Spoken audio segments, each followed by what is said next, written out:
नमस्कार, मैं रणधीर वर्मा। स्वागत है आप सबका फिर से मेरे यूट्यूब चैनल गुरुजी पे। झारखंड वीकली करंट अफेयर जो मैं हर हफ्ते लेके आता हूं आपके लिए। तो आज फिर हाजिर हूं कुछ इंपॉर्टेंट करंट अफेयर के साथ जो कि आपके JPSC, JSSC, JTET, Jharkhand police और जितने भी अदर कॉम्पिटिटिव एग्जाम्स है उसके लिए इंपॉर्टेंट होते हैं। तो चलिए, ये जो करंट अफेयर है ये है आपका पिछले एक हफ्ते का, यानी 3 अगस्त से 9 अगस्त के बीच का करंट अफेयर है। 10 से 12 करंट अफेयर है जो कि अति महत्वपूर्ण है, आपके एग्जाम्स के लिए इंपॉर्टेंट है। तो बढ़ते हैं अपने हम नेक्स्ट करंट अफेयर की ओर। डीबीटी से छात्रवृत्ति देने में जनजातीय मंत्रालय को स्कॉच गोल्ड अवार्ड दिया गया है। तो जनजातीय मंत्रालय जो हमारा है उसको स्कॉच गोल्ड अवार्ड से नवाजा गया है। तो इससे संबंधित कुछ इंपॉर्टेंट पॉइंट्स है उसको हम देख लेते हैं। जनजातीय कार्य मंत्रालय को डीबीटी के माध्यम से छात्रवृत्ति देने और आदिवासियों के सशक्तिकरण के लिए 66वीं स्कॉच गोल्ड अवार्ड दिया गया है। तो ये आप याद रखेंगे, ठीक है। विषय था डिजिटल गवर्नेंस के माध्यम से कोविड का मुकाबला कर रहा भारत। तो कभी कभी थीम यानी कि विषय भी पूछ लिया जाता है एग्जाम्स में, तो आप इसको याद रखेंगे। विषय था डिजिटल गवर्नेंस के माध्यम से कोविड का मुकाबला कर रहा भारत। चलिए, फिर केंद्रीय जनजातीय मामलों के मंत्री हैं श्री अर्जुन मुंडा जी, ठीक है। तो आप इसे भी याद रखेंगे, अर्जुन मुंडा हमारे केंद्रीय जनजातीय मामलों के मंत्री हैं। नेक्स्ट है हमारा, झारखंड में खुलेंगे 4500 लीडर स्कूल। अब ये लीडर स्कूल क्या है मैं आपको बताता हूँ, उससे पहले हम कुछ इंपॉर्टेंट पॉइंट्स हैं उन्हें हम देख लेते हैं।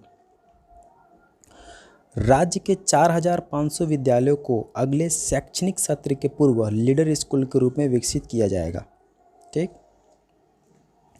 हर पंचायत में एक स्कूल के अलावा जिला स्कूल व कुछ अन्य स्कूल को लीडर स्कूल बनाया जाएगा। लीडर स्कूल के रूप में विकसित करने के लिए सबसे अधिक 368 स्कूल जो गिरिडीह के ज़िले में चिन्हित किए गए हैं, यानी कि सबसे ज़्यादा लीडर स्कूल गिरिडीह ज़िले में बनाए जाएंगे। अब ये लीडर स्कूल क्या है? लीडर स्कूल कुछ नहीं है, जो पहले से हमारे स्कूल से उनको थोड़ा अपग्रेड किया जाएगा, अपग्रेड करके उसको थोड़ा मॉडर्नाइज़ किया जाएगा और जितने भी आधुनिक सुख सुविधाएं वहाँ पे उनको प्रोवाइड कराए जाएंगे बच्चों को, ठीक है, ताकि ये स्कूल्स रोल मॉडल बन सके और जितने भी हमारे स्कूल्स हैं उनको देख के अपना जो एजुकेशन है उनमें सुधार ला सके। नेक्स्ट, रांची रेल मंडल के कितने स्टेशनों को वाईफाई से लैस किया गया है? तो रांची मंडल में जितने भी स्टेशन आते हैं उन सारे स्टेशनों को वाईफाई से जोड़ दिया गया है। तो उन स्टेशनों की संख्या आपको बतानी है, तो वो स्टेशन है 45, यानी कि 45 स्टेशनों को वाईफाई से जोड़ दिया गया है। इससे संबंधित कुछ पॉइंट्स हम देख लेते हैं कि टाटा ट्रस्ट के द्वारा ये सुविधा कराई गई है। तो टाटा ट्रस्ट जो है उन्होंने ये सुविधा प्रोवाइड की है। सरकार के साथ इनका एक समझौता हुआ था, MOU साइन किए थे, उसके दरमियान इन्होंने ये सुविधा प्रोवाइड करवाई है। रेलटेल ने टाटा ट्रस्ट के साथ समझौता किया है, ठीक है। आप रांची स्टेशन पे जाएंगे तो आप देखेंगे ये रेलटेल का बोर्ड लगा रहता है जो फ्री वाईफाई हमें प्रोवाइड करवाती है। रांची रेलवे स्टेशन राज्य का पहला वाईफाई युक्त स्टेशन है। तो राज्य का पहला वाईफाई युक्त स्टेशन हमारा रांची है। नेक्स्ट है, देश के 25 रेडियो स्टेशन में से रेडियो खांची का चयन किया गया है। तो एक सर्वे हुआ था एक पूरे देश से 25 रेडियो स्टेशनों का, उसमें हमारा जो रेडियो खांची है उसका भी चयन हुआ है। Department of science and technology, Bharat सरकार रेडियो खांची जिसकी फ्रीक्वेंसी है 90.4 FM को अपने एक project science technology innovation policy 2020 के रेडियो पार्टनर के रूप में चुना है। देश के 25 कम्युनिटी रेडियो स्टेशन में झारखंड से एकमात्र रेडियो खांची का चयन हुआ है। 5 महीने पहले रांची विश्वविद्यालय के बेसिक साइंस भवन में रेडियो खांची की शुरुआत हुई थी। 15 किलोमीटर के दायरे में इस कम्युनिटी रेडियो का प्रसारण सुन सकते हैं। तो इसमें याद रखने लायक पॉइंट्स क्या है कि इस रेडियो की जो फ्रीक्वेंसी है वो 90.4 है। उसके बाद department of science and technology, Bharat सरकार ने ये अवार्ड इसको इनका चयन हुआ इस दौरान, ठीक है। Department of science and technology Bharat सरकार के द्वारा, ठीक है।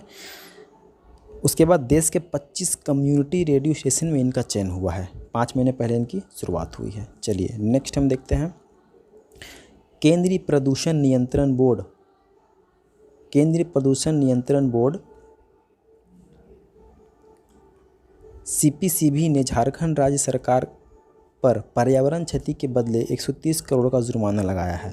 तो जो हमारे केंद्रीय प्रदूषण नियंत्रण बोर्ड है CPCB, उसने झारखंड राज्य सरकार पर पर्यावरण क्षति के लिए 130 करोड़ का जुर्माना लगाया है। विधानसभा झारखंड हाईकोर्ट के नए भवन निर्माण के लिए पर्यावरण स्वीकृति नहीं लेने पर राज्य सरकार को 130 करोड़ का जुर्माना लगाया गया। तो अभी जो नया राज्य विधानसभा भवन बना है उसमें पर्यावरण स्वीकृति नहीं लेने के कारण यह जुर्माना झारखंड सरकार पे लगाई गई है। इसमें विधानसभा के नए भवन के लिए 59.38 करोड़ और हाईकोर्ट के लिए 81 करोड़ का जुर्माना लगाया गया। तो टोटल जो 130 करोड़ की जुर्माना लगाया गया है उसमें विधानसभा को 49.38 करोड़ और हाईकोर्ट भी जो नया बन रहा है उसके लिए 81 करोड़ का जुर्माना लगाया गया है। नेक्स्ट हम देखते हैं, राज्य के प्रत्येक पंचायत में मनरेगा से कम कितनी योजनाएं संचालित करनी है। तो आपसे ये पूछा जा रहा है कि राज्य में मनरेगा जो हमारी योजना है उससे संबंधित कम से कम कितनी योजनाओं को संचालित करने का लक्ष्य रखा गया है। तो 25 योजनाओं को लक्ष्य रखा गया है, मतलब कि हर एक पंचायत में मनरेगा के द्वारा 25 योजनाएं चलेंगी। ठीक है। नेक्स्ट है हमारा, हाल ही में धनबाद के किस अंतर्राष्ट्रीय फुटबॉल खिलाड़ी को सीएम हेमंत सोरेन ने धनबाद जिला प्रशासन को मदद करने का निर्देश दिया है। तो अभी झारखंड के जो सीएम हेमंत सोरेन जी, उन्होंने संज्ञान लिया था कि एक जो अंतर्राष्ट्रीय फुटबॉल खिलाड़ी थी वो काफ़ी, उसकी हालत जो थी वो निंदनीय थी। तो इसको मीडिया में आने के बाद हेमंत सोरेन ने इसकी सुध ली और उसे ज़रूरी सुख सुविधा प्रदान करने को कहा है। तो उस खिलाड़ी का आपको नाम बताना है। उस खिलाड़ी का नाम है संगीता कुमारी। ठीक है। निक्की प्रधान भी एक फुटबॉल खिलाड़ी हैं, सुमित्रा मरांडी भी एक फुटबॉल खिलाड़ी हैं। नेक्स्ट है हमारा, हाल ही में सीएम हेमंत सोरेन ने झारखंड के किस सांसद पर मुकदमा दर्ज किया है। तो ये अपने आप में एक पहला मामला है, इसलिए हो सकता है कि आने वाले एग्जाम्स में आपसे ये पूछ लिया जाए कि झारखंड के सीएम ने एक जो सांसद है अभी वर्तमान, उनके खिलाफ एक केस या हम कहें मुकदमा दर्ज किया है। इनके बीच ट्विटर पे जुबानी जंग हुई थी। ठीक है। ट्विटर पे ट्वीट के दरमियान कुछ बहस हुई थी, उसको लेके हेमंत सोरेन ने एक केस किया है। तो उस सांसद का नाम आपको बताना है। तो उस सांसद का नाम है निशिकांत दुबे। ठीक है। ये गोड्डा से सांसद हैं, ये गोड्डा से सांसद हैं। ठीक है। जयंत सिन्हा हजारीबाग के सांसद हैं। गीता कौर ये कांग्रेस से सांसद है और जयंत सिन्हा, निशिकांत दुबे बीजेपी के हैं और ये चंद्र प्रकाश चौधरी आजसू से सांसद हैं। चलिए नेक्स्ट हम देखते हैं, कोरोना संकट के दौरान राज्य में वापस लौटे करीब 8.5 लाख मजदूरों को काम देने की तैयारी में जुटी है राज्य सरकार। तो जितने भी प्रवासी मजदूर झारखंड में लौटे हैं उनको, उन जो 8.5 लाख जो झारखंड सरकार की रिकॉर्ड है उसके अनुसार 8.5 लाख प्रवासी मजदूरों को रोजगार देने का लक्ष्य रखा गया है। तो इसको लेकर श्रम विभाग के फिया फाउंडेशन ने, याद रखिएगा, फिया फाउंडेशन ने मजदूरों को स्क्रीनिंग कर रोजगार देने की तैयारी में जुटा है। अजीम प्रेमजी की फाउंडेशन की सहयोगी संस्था फिया फाउंडेशन ने नेपाल हाउस में श्रम विभाग में कंट्रोल रूम बनाया है। तो रांची की जो नेपाल हाउस में, वहाँ पे अजीज प्रेम जी की जो एक संस्था है फिया फाउंडेशन, उसने ये जिम्मा उठाया है। अभी तक 3,50,000 मजदूरों की पहचान कर दी गई है। ठीक है। तो पूछा जा सकता है आपसे एग्जाम में, किस फाउंडेशन के तहत प्रवासी मजदूरों को रोजगार देने की काम जोरों शोरों पर चल रही है। तो आपको बताना है फिया फाउंडेशन। ठीक है। चलिए नेक्स्ट हम देखते हैं, फिया फाउंडेशन ने कितने ज़िलों में जीदन कार्यक्रम की शुरुआत की है। तो फिया फाउंडेशन ने ही जिसकी चर्चा मैंने पिछले स्लाइड्स में की, उसने एक कार्यक्रम चलाया है रोज़गार देने के लिए। तो पूछ रहा है आपसे कितने ज़िलों में उसने ये कार्यक्रम चलाया है। तो 5 ज़िलों में। और वह ज़िले कौन कौन से हैं, चलिए हम यहाँ नेक्स्ट स्लाइड में देखते हैं। वो ज़िले हैं रांची, खूंटी, गुमला, सिमडेगा और लोहरदगा। ठीक है। और जीदन का फुल फॉर्म होता है Jharkhand integrated health and nutrition. तो फुल फॉर्म भी कभी कभी पूछ लिया जाता है एग्जाम में, तो फुल फॉर्म भी आप याद रखेंगे। ठीक है। कपिलो मुखिया इंदू देवी को लगातार तीसरी बार मिलेगा राष्ट्रीय अवार्ड। तो ये very very very very important है, अभी तक का सबसे इंपॉर्टेंट क्वेश्चन है। ठीक है। इसको आप याद रखेंगे।